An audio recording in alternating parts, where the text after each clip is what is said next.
what we have here are two directors, right? We have Pier Paolo Pasolini, who worked on La Dolce Vita, the most famous, perhaps the most famous, not perhaps, certainly, it's still the highest grossing film in Italy, La Dolce Vita.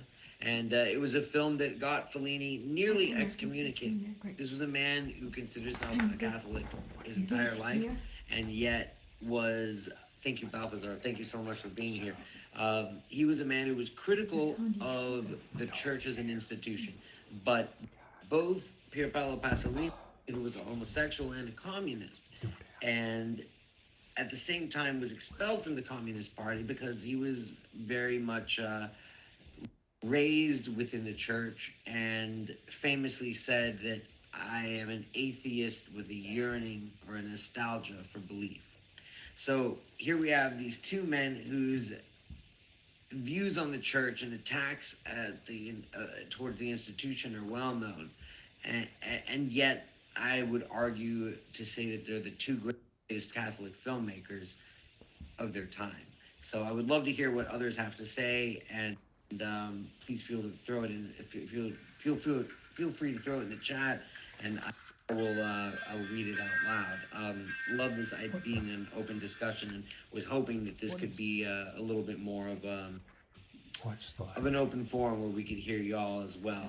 I thought it'd be more like Zoom. First time using Facebook Live, but thank you for your patience. So with that, I just want to ask, how many of you are familiar with the film? It's considered the greatest film on the life of Jesus Christ by Pasolini, The Gospel According to St. Matthew.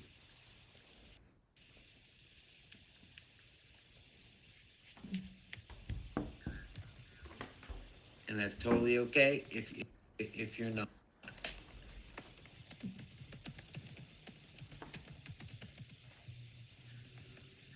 Interesting that the Catholic Church has come to accept this as the greatest film on the life of Christ, and it's now controversial yet again because it focuses on a Christ that is about the people, about the meek shall inherit the earth. A communist Christ was the criticism. What do you think? So I didn't see the whole film, I'll have to admit, and I think I've only read the footnotes, but I do appreciate his almost, for lack of a better word, liberation theology approach to his interpretation of Jesus, and his emphasis on this kind of person who would make it into heaven. Right? There's an emphasis on the whole parable of a rich man will not make it through the eye of a rich man will not make it to heaven. A camel has more likelihood of passing through the eye of a needle. I that verse, which I'm ashamed to say I can't I don't know my Bible well enough to say where it came from, but I feel like that speaks for itself, and yet I have a Christian friend who told me that when I quoted that verse towards him, to him, that it was out of context and that I was using the Bible to justify my communist ideals. For the record, I'm not a communist. I'm often have that leveled at me. I'm certainly not a communist, but I do believe in a humanitarian Christ. And my friend Foucault wrote an excellent book called Jesus of the East, and I will put that in the text as well if anyone's interested. It's a different fictional, because we don't know, it's historical fiction. What if Jesus traveled and had some kind of connection with Buddhism? It's possible, and certainly something that is not provable and interesting, though. Here is the link to that book for those who are interested. You went in deep, and I've noticed that. I've been following your career. Jeremy Carswell, for those of you who don't know, is an excellent singer-songwriter from Houston, whose career has moved from kind of synth pop, indie pop. It's still that same sound, but now infused with, I would call it like liberation theology, Christianity, which is just so awesome. Let me go up and check Matthew 3. Now, I don't know Matthew 3, so I'm going to look it up. Matthew 3 from the NIV. In those days, John the Baptist came, and this is also, I mean, this is the story is covered. The story of Christ is covered very faithfully in the film. In those days, John the Baptist came preaching in the wilderness of Judea and saying, "Repent, for the kingdom of heaven has come near." This is he who was spoken of through the prophet Isaiah, a voice of one calling in the wilderness, "Prepare the way for the Lord, make straight paths for him."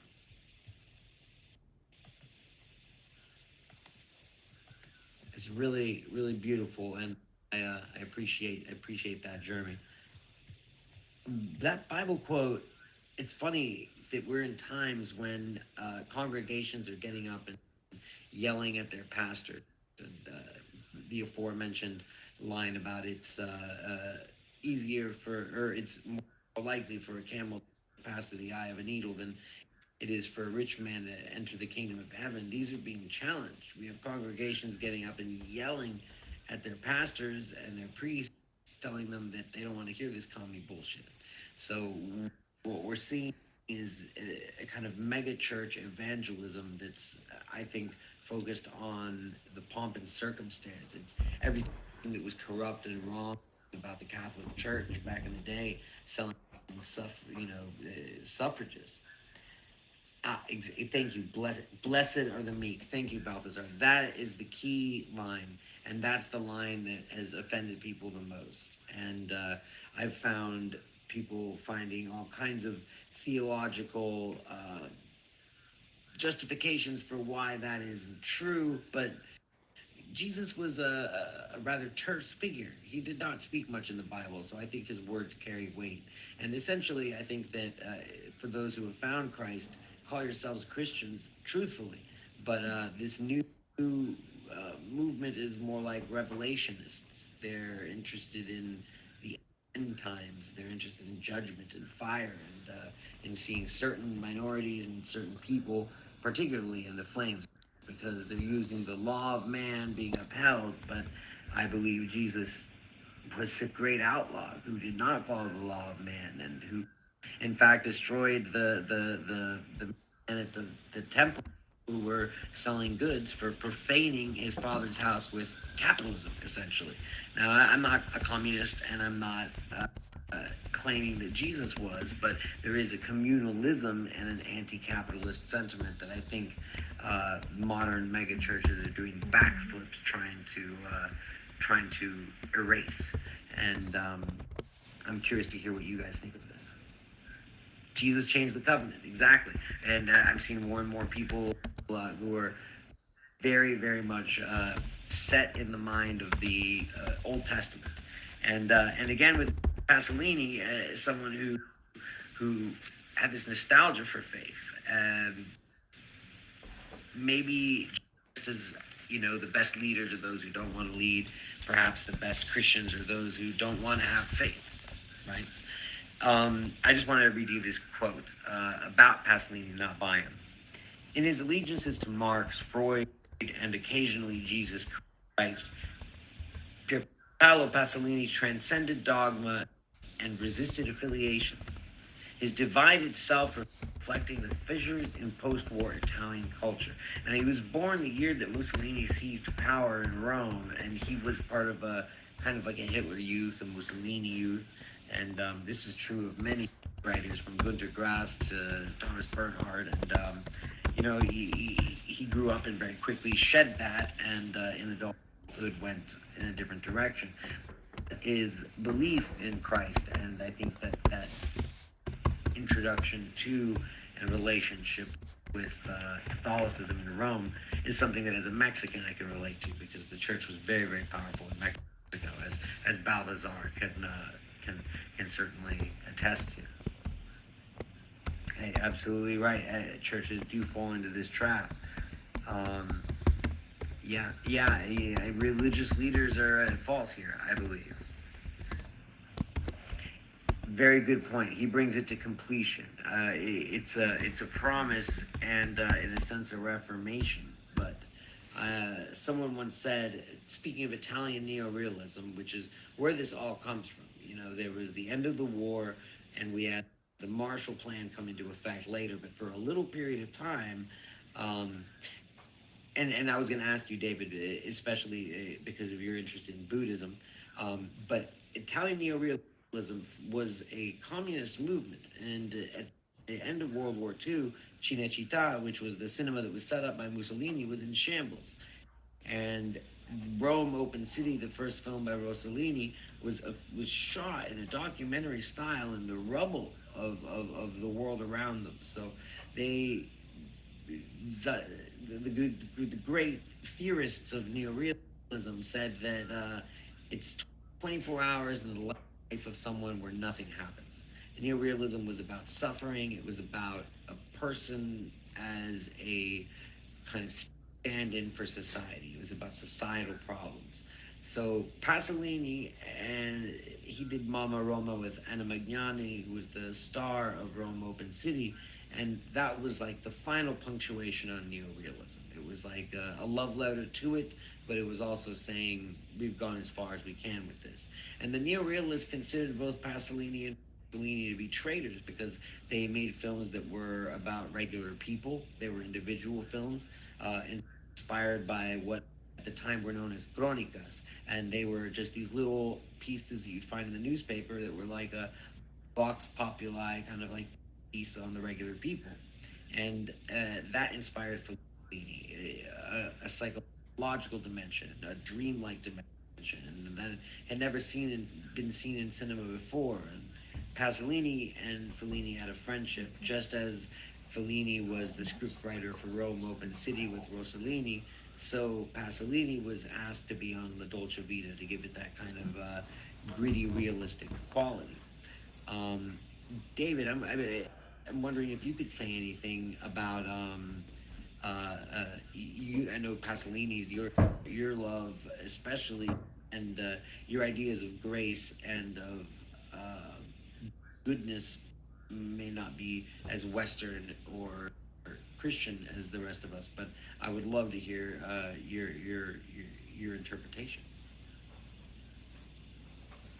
And thanks, Dad. The statement above refers to the Beatitudes. The Beatitudes, where the beatniks kind of take their name, being down in the world, but also beatific Beatitudes, religious, the eight statements, and Jack Kerouac, of course, he had his spontaneous prosody, and the word beat partially did come from Beatitudes, but it was not only Beatitudes, it also meant beat, as in, Herbert. He said, like, or Gregory Corso, someone wants to tell you your troubles, you say, man, I'm beat, I'm tired, don't want to hear that bullshit. So it's a combination. David Lejeune, yes, you've seen many Pasolini movies, and the Gospel is the one you're least interested in, and that's very interesting because, to be honest, until this presentation and project and idea of grace, I'd never seen it, which I'm embarrassed to say, and I think that I was prejudiced, thinking, oh, this is just another film on the life of Christ. Having watched it, I see why it upset so many people, and I compare it in a way to Scorsese's The Last Temptation of Christ, right? Because it's what if Christ there was no divinity, there was no magical spark, there was no mythology, but everything else was there. The message, would it still matter? And sadly, I feel like the outpouring was one of rage, and no, if it isn't magical, then it doesn't matter. And to me, that's really sad, you know. And it's interesting that it takes a communist and an outsider, near apostate, to remind us what really divinity and grace should be about. Terem, yes, let's segue into that. David says Terrama is the film that really does it for me, and the one that I find interesting is that each of the characters has sex with the angel, and that's played by Terrence Stamp, the Visitor Q, the Takashi Miike version, and they each have distinctly personal catharses. Interestingly enough, and I just found this out today, David, the film was shot entirely unscripted. Terrence Stamp complained that he was never paid, and he railed against Pasolini for being a fake communist. But it's amazing to me that he had them just say whatever, and he wrote the dialogue later. He had a basic idea for the film, but it wasn't until afterwards that he really fleshed it out. Also, Pasolini's famous for always having a great annotated bibliography in his films. And the idea that grace will be different for every person, yes. And also important that in Teorema, the divine figure of Terence Stamp, who appears mysteriously, disappears mysteriously, leaving this bourgeois family in disrepair. Jeremy, I will send you links. A lot of it is available online. Criterion Channel, of course, I would say is worth it, but that's a lot of money, and these movies are certainly available. UbuWeb, just UbuWeb.com. It's no longer active, but it's an incredible resource for otherwise impossible to find films. Yes, and interestingly, he shared. David just pointed out that Stamp spoke very lovingly of Pasolini. He was also in Toby Dammit, and I want to say Entrevista by Fellini. So there's a shared world there. When asked, Fellini in his book Fellini on Fellini said, "I'm not a collector. I don't preserve anything. I'd like to be newborn every day." And in that, there's a beautiful, I would say, Catholic impulse. There's several videos from the Catholic channel discussing precisely the gospel according to Saint Matthew and other films. 8.5, one of his greatest films and one of his most autobiographical.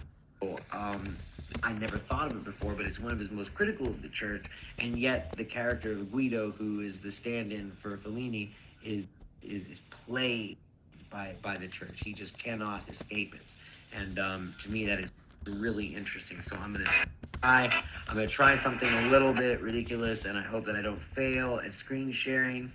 And let's see if I can do it, please. Let's see, screen sharing. I saw it right here. Come on, screen sharing.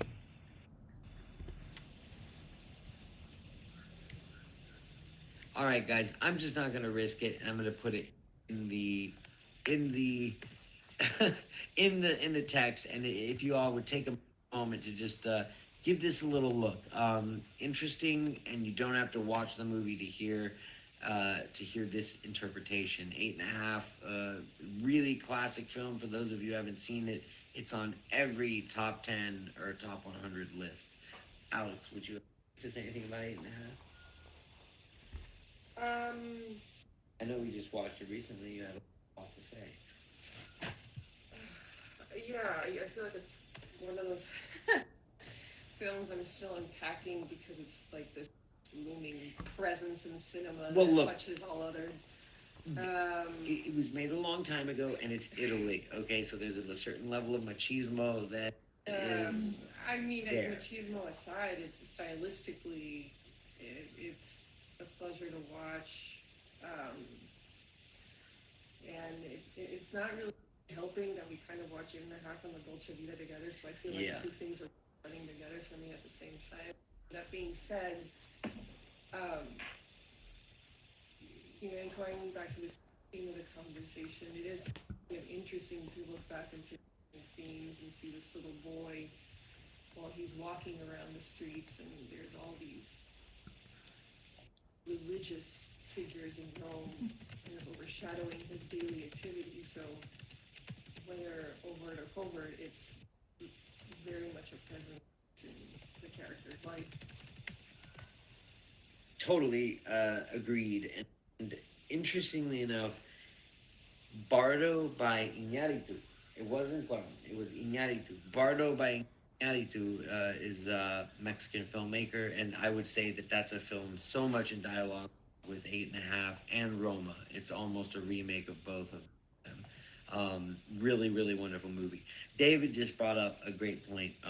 In Roma, which is just an acid trip of a movie, Fellini himself was very open about his experiences with LSD, and this movie is like it's been compared to Jodorowsky's Holy Mountain, completely dreamlike. We are in the world of dreams when we enter this film, and in a way, it's I've heard it described as Fellini takes on the fall of Rome, 1931 to 1972.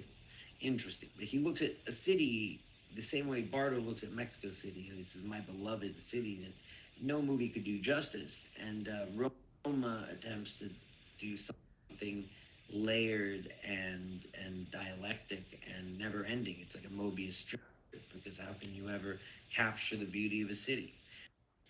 And in that, you obviously have to talk about the power of the church. There's this unforgettable scene, creepy.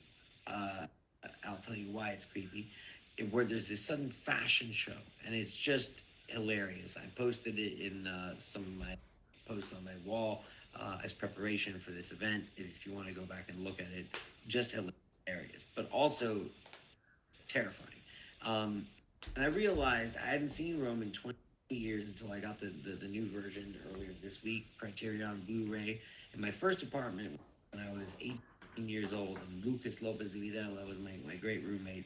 I had a little VHS built-in TV, and it was at the end of my bed on top of a stack of books.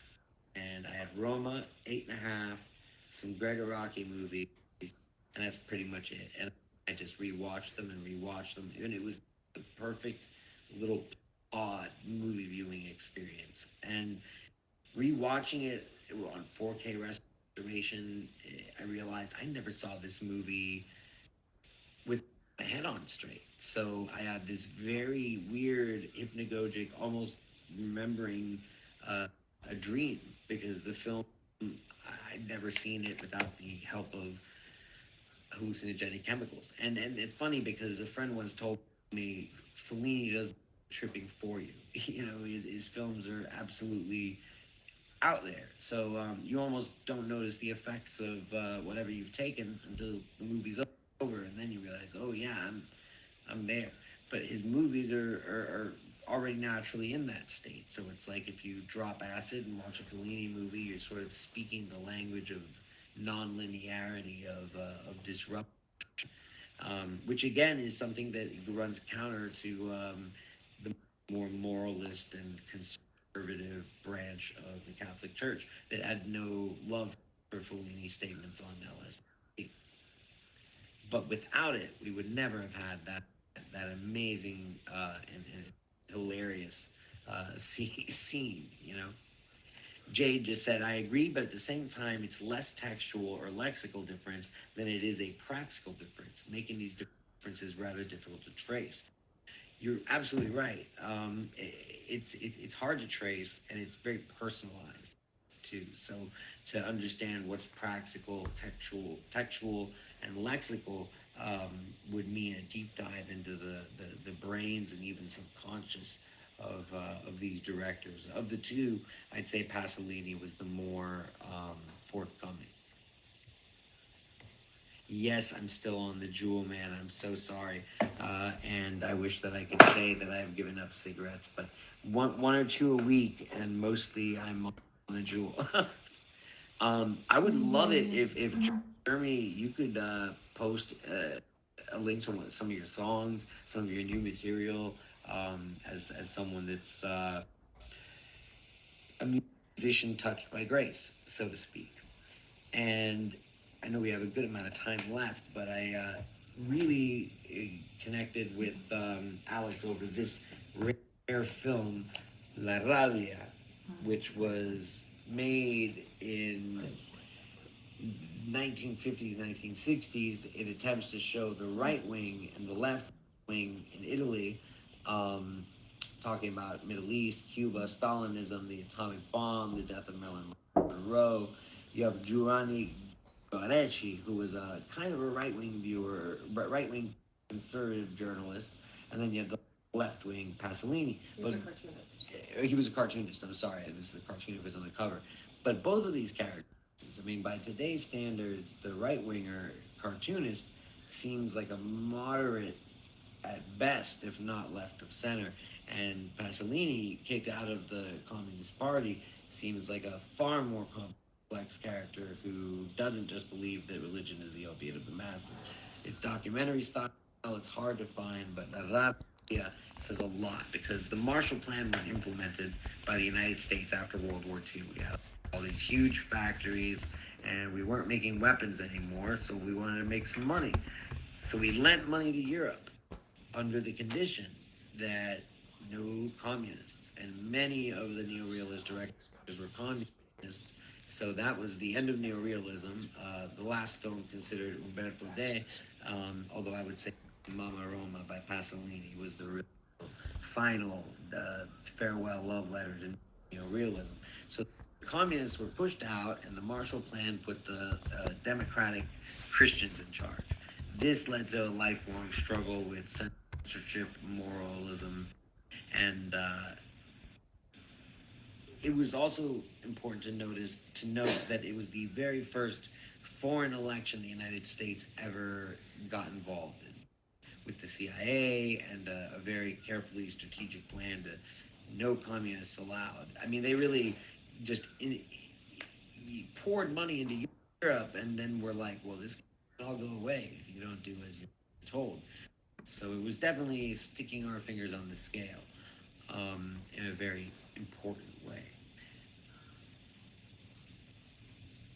The Ticket That Exploded is one of my favorites. Yes, thank you, Jade. One of the best. And you know, it's interesting to consider someone like Burroughs, who are really, really out there, and you would never consider a moralist by any standards. But when you get past the satire and the drugs and the pornography, you see he's a true moralist. And I think that Pasolini was much the same way.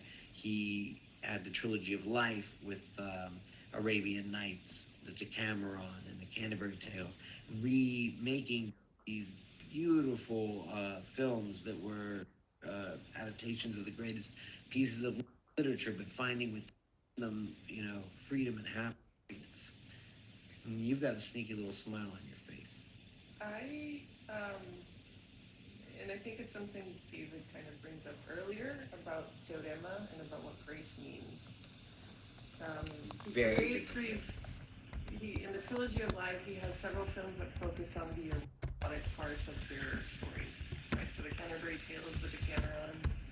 Yes, they focus on the bodiness. Yeah, exactly. So the bodily manifestation of joy, grace, what have you. But there's this component of a sexuality that isn't necessarily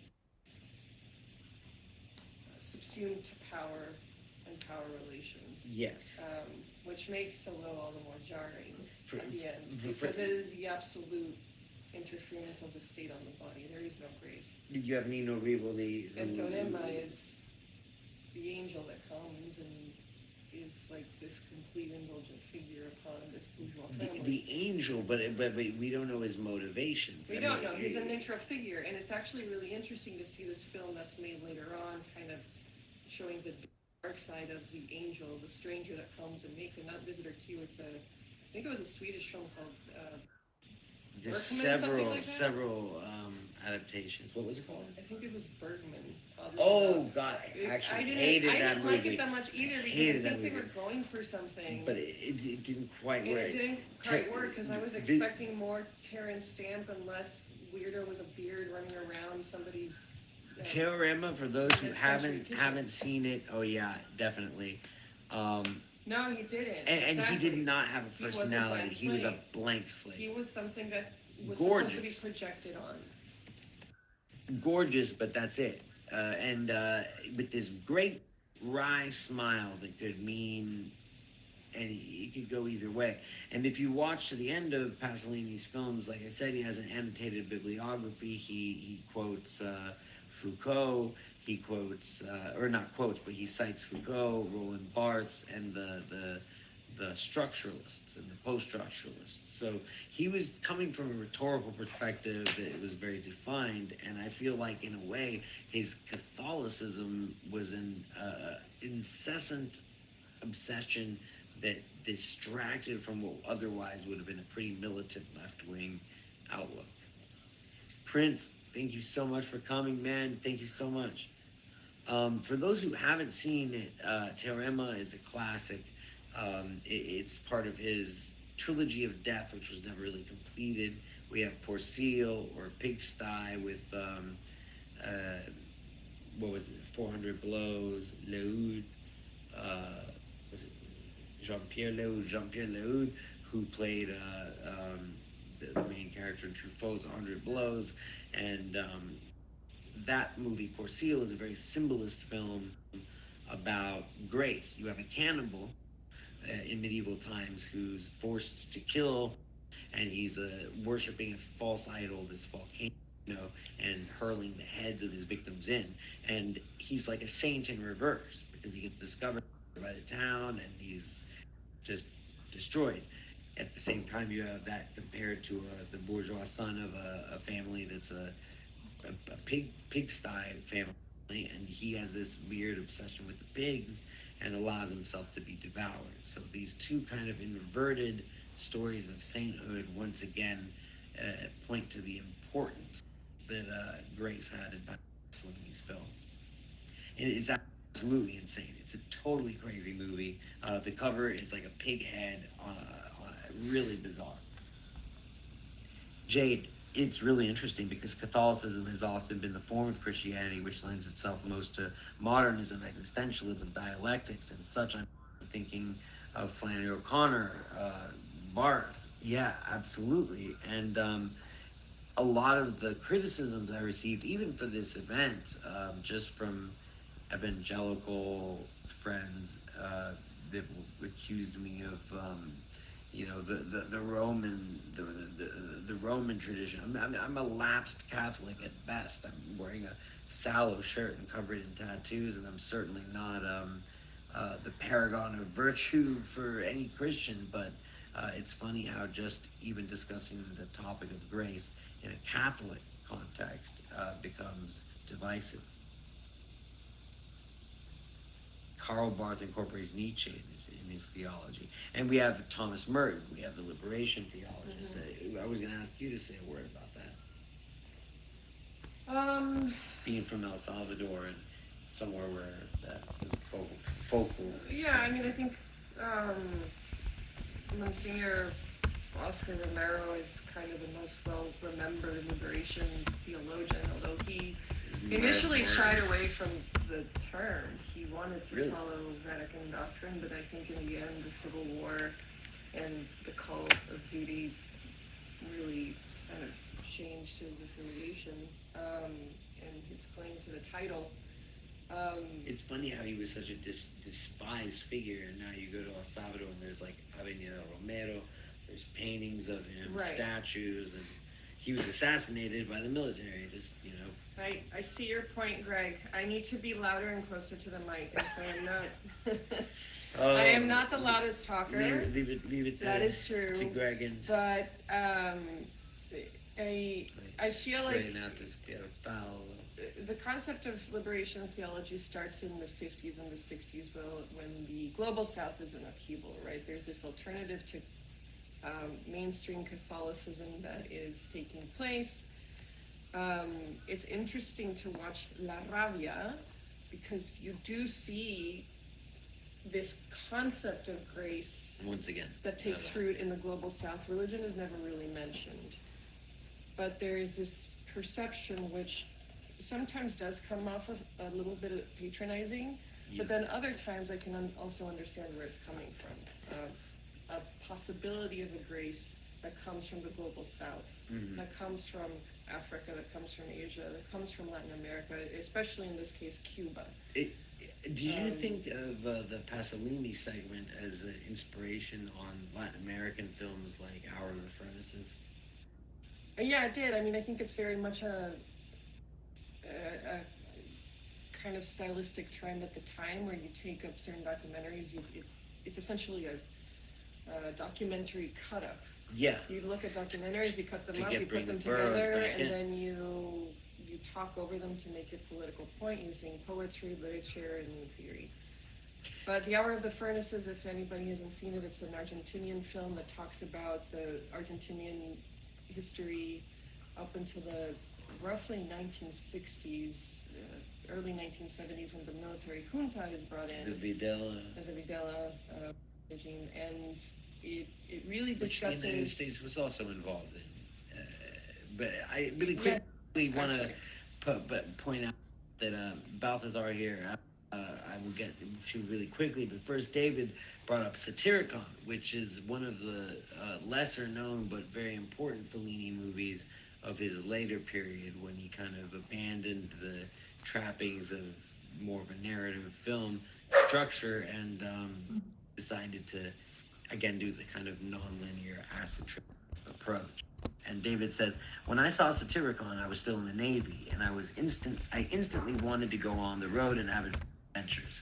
I found a way to get out of the Navy soon after, and within the next year, I did go on the road, hitchhiking around the country. So it was about a direct effect on my life and the living of my life. It was extremely liberating. That's so amazing to hear, because we often think of films in abstract ways. And even close friends of mine are like, oh God, I don't want to, another fart-smelling Fellini, Kurosawa bunch. But I don't know when cinephiles got branded as elitists. I mean, we're just dorks. Like, we're just nerds, and we love this shit. I watch all kinds of stuff. I watch trauma movies. But that is, thank you for sharing. Now, Balthazar brings up a great point that Kierkegaard, who was an existentialist, of course, and the father of existentialism, but who battled with his own faith and his own Catholicism the entire time. Kierkegaard was very contrary to the Danish Protestant Church, but he didn't adhere to Catholicism. I'm sorry, I said he was Catholic. I meant Christian. And yeah, Kierkegaard is someone that I think that okay, that is our third host for the hour. Where? Let's come on. There she is. Lola, look at that beauty, the broad and majestic Lola. Okay. So we're getting close to the end. And, oh my darling, is just when I'm going to start to read. I had this screen sharing that I hope to do, but if you'll allow me, I took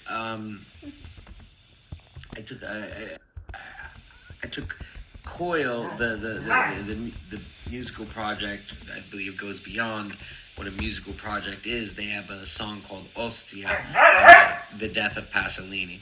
You're gonna have to go, darling. So Fellini and Pasolini, Catholics against the Church, both who adhered to grace as a concept in their films, and both Italy's most famous directors. La Dolce Vita being probably the most famous Fellini film made, with 8.5 arguably as a competition.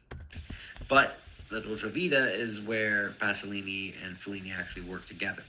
On that, Pasolini said, in the United States, La Dolce Vita was a sensation. In Italy, it made history. Senators and deputies debated the film in the Italian parliament. The official Vatican journal L'Osservatore Romano called it disgusting, and the ecclesiastical authorities banned the film for Catholics. Civiltà Cattolica, an authoritative Jesuit publication, waited 6 months for the furor to subside before attempting a judicious review of the film, and after serious Italian films had suffered many lean years at the box office, La Dolce Vita returned 1,345 million lire in the first 2 months for production costs of only 700 million lire. Now, by today's today's standards, I want to point out that La Dolce Vita continues to be the highest grossing Italian film to this day. Both the quality of the film and the reasons for its success were topics of emotional debate in Italy. Critics inside and outside Parliament saw the film variously as slander on Italy and Rome, on the aristocracy, on the middle class, on Christianity, and even the common man. Others saw it as a purveyor of degraded morals, exploiting a sensationalist use of sex, massive advertising, and a new system of simultaneous showings throughout Italy. Still others, professional critics included, confessed that they did not have the critical apparatus to evaluate so overwhelming an original and aesthetic experience. Admirers of La Dolce Vita saw not only a film that set new aesthetic standards, but a statement of liberation from a repressive political regime and a dying culture. Fellini himself saw the society he depicted as immobilized in a time of waiting, living on myths it no longer believed, and calling for help. That's The Catholic Irrationalism of Fellini by Pier Paolo Pasolini. It's important to note that the importance of Fellini worldwide. We have Argentinian films like El Lado Oscuro del Corazon, which combined poetry and a nonlinear way of presenting a film. I mean, Fellini did little less than reinvent a cinematic language that we take for granted to this day. Now, I agree that La Strada is probably the most beloved, and I always say that if it's a litmus test for the soul. If you watch La Strada and you get to the end and you don't cry, then you're probably MAGA. Everyone should read Pasolini's great unfinished posthumously published novel Petrolio. Incredible. David and I were talking about it earlier. Catholic Irrationalism it's a great title. It's really seems like an attack on Catholicism, Catholicism, but when you think about it, it's an attack on the structure of the church. I think that the Jesuits themselves were the ones who saved La Dolce Vita and reviewed it. They've always been famous for being more artistically inclined. And again, I'll say that Catholics have Thomas Merton.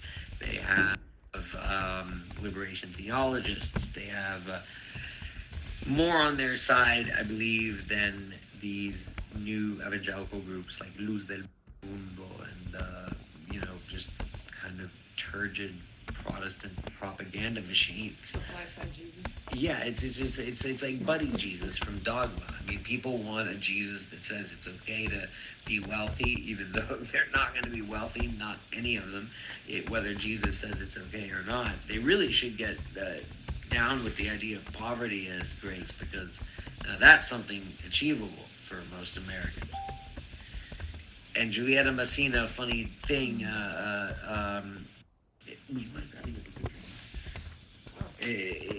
Fellini always drew her, and Giulietta said his wife, Giulietta Messina, who came out in Nights of Cabiria, La Strada, many of his greatest films, they worked together. And she had this cute, adorable, expressive face, very round, and she said she always knew when Fellini drew her because whoosh, she would hear a big circle. Thank you so much. That's actually my hope and dream. We're finishing up now, so just enough time. I wanted to share with you this Book of Dreams by Federico Fellini. This is when he entered psychotherapy, and many of the images in this book, because he began as a cartoonist, many of the images in this book, let me see if I can get a better look. They ended up in his films. Oh my God, this is terrible.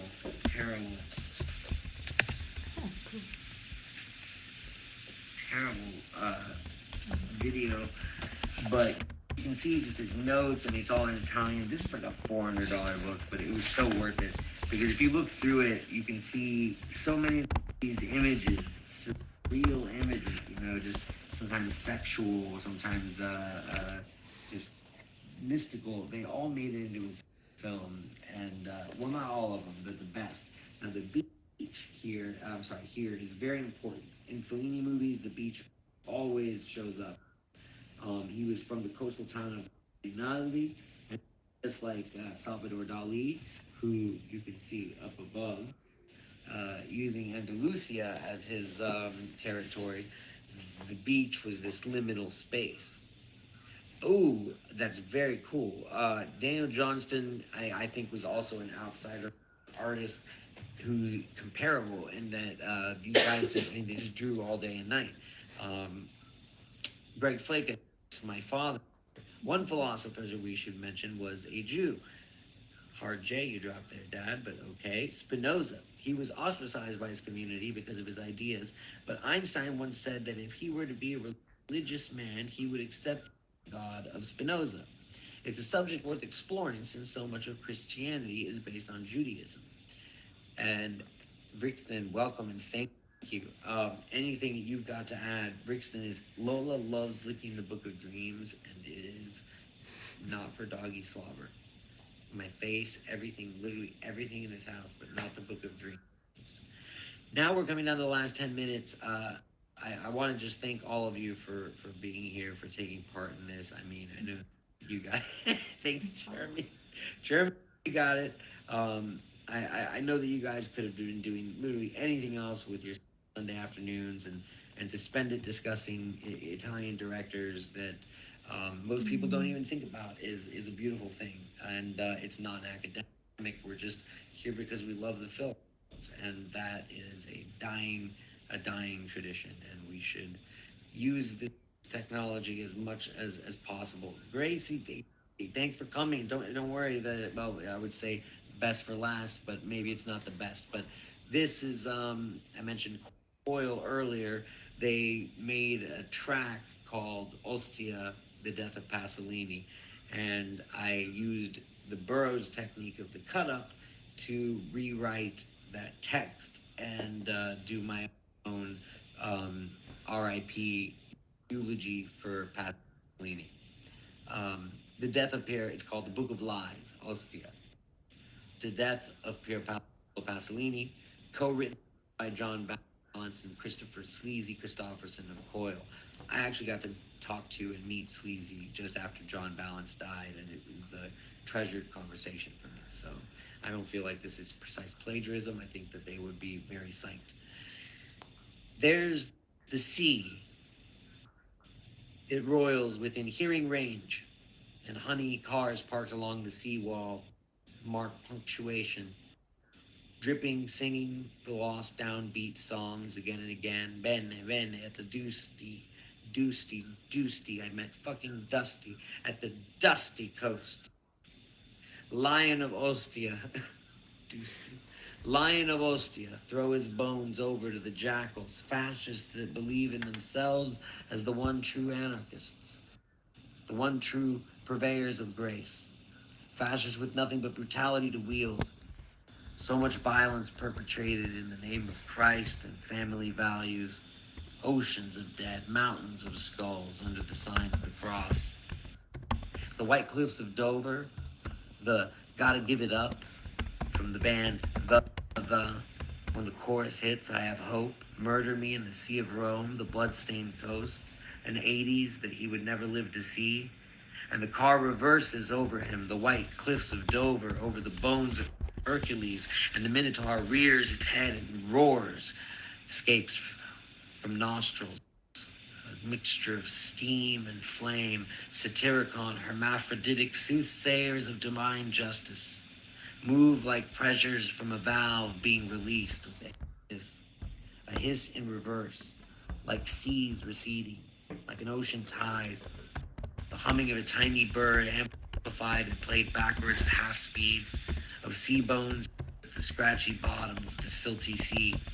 At the bottom of it all in the dark, the throne of bones. Under the white cliffs of Dover, enter the sea, the overwhelming sea of wrath, and above the land of humanity, the act of murdering in Ostia.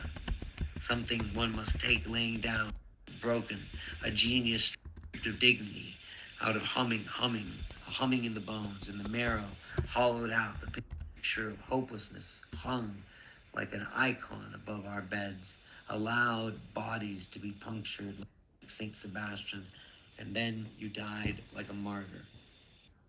Killed near Rome, you who was of Rome, carne tremula, you were made and can be unmade. That saint, faggot, queer, beloved by all and sanctified. Can a saint afford not to be a queer these days? Can I ever be anything but? Asked the boy, watching a star, green as an emerald, climb the belt of Orion, the heart, the sky, dark contours across practiced wood. They keep blood-stained strong men at hand, and bones, the world forthcoming with ideas, frothing at the mouth, fascists beneath the sea rising with Promethean injustice, the scum and grime and froth, the humming of death. Throw the body, a shallow turning, a thud followed by another stomach turning thud as the wheels go over his body, separating his separating his spine from his throat, from his neck. His throat split, killed in Ostia by fascist Camorra right-wing thugs, made to look like a homosexual, killed by an unwilling participant. How easy it was to use homophobia as the cover. You see, sweetness can never be gifted. Out of his car, gave the pimps money exchanged, proved you're no faggot, good job, kid. And what next? A sluggish seaplane to upcoming reversals, bones yellowed or else blanched by harmful winds, and kissed again beneath the golden basin at the height of the necropolis. Always Ostia, always the cliffs of Ostia. Over them, sallow is the story of freedom within the story of fascism. The perfect film and one worth dying for. Pier Paolo's sickly car with tickets came. Cliffs, such familiar cliffs. How inextricably bound with your passion they are. Golden reverse turning wheels killed forth, trickle of blood. Heroes sacrificed silently. And in Ostia no bones but a dark shame grow. A death marks Ostia, bone humming. A potential cut short. For Pierpaolo Pasolini. Thank you all so much for listening. We just have 5 minutes left. Brixton pointing out that he was really more of a pantheist rather than an atheist. I think that's an excellent point. Thank you for the poem. It was my first time reading it, and it was written just a few hours before this. Balthazar, thank you for coming. Please give a kiss to the baby. Many blessings to you. A true Catholic and theologian. Thank you for blessing us with your expertise and your presence. The message both Fellini and Pasolini films conveyed to me, David Lejeune says, as I saw them, was to live passionately and to fully explore experience. I think that's the final beautiful point. Nothing I say or anyone else says could be more beautiful than that. In the end, this is why we watch movies, and right now, why we need them more than ever. Thank you so much, David. I'll send you a copy if you like it. I hope that Pier Paolo isn't turning in his grave. And thank you all for taking part in this today. Alex, do you have any last words? Really, you're so terse. Usually when we watch the films, she has these great nuggets of, genius. Just you're keeping it for the book. You know, you're smart. You're smart. You're keeping it for the money, the big money. Well, keep your eyes out for that. Thank you, all of you. Gracie, thank you so much. I really appreciate that, and I'm glad that you got to catch at least a little bit of the event, and you missed our technical troubles at the beginning. Thank all of you so much, and many blessings and love. Well, that was very good. Very good. Okay, now I'll go up here.